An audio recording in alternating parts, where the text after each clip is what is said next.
Horra hor gure herria, 1000 aldiz berritua, 1000 aldiz bizitua. Herri bat, jende askoren eskuez eginiko ehun delikatua da. Delikatua, zailtasunak eta beldurrak agerian geratzen diren lekua baita herri bat. Baina herri bat den ehun delikatu hori, sare indartsu bihurtzen da herrikideak inguruan gertatzen denarekin konprometitzen direnean. Gure herriak badaki konpromisoa zer den.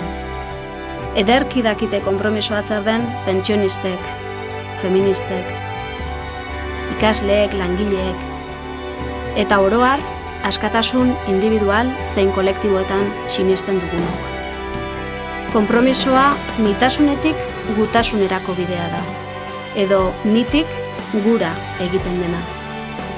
Eta harrokeriarik gabe, baina harrotasunez, esan dezakegu hala eraiki dela gure herria. Herrikide askoren konpromisoari esker.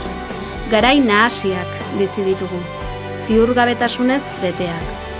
Hainbeste borrokatutako eskubideak eta ziurtasunak arriskuan daude.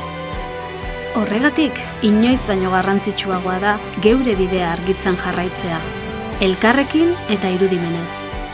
Irudimena ez baita fantasia antzuak asmatzea, posible dena gainditzeko tresna baizik. Ezinezkoa dirudien bidea eraikitzeko, ibiltzeko tresna. Eta asko dugu jokoan, batzuk bide hori imaginatzeari eta egiteari utz diezaiogun nahi dutelako. Baina batez ere, asko dugu jokoan bide ederrau hasi besterik egin ez delako.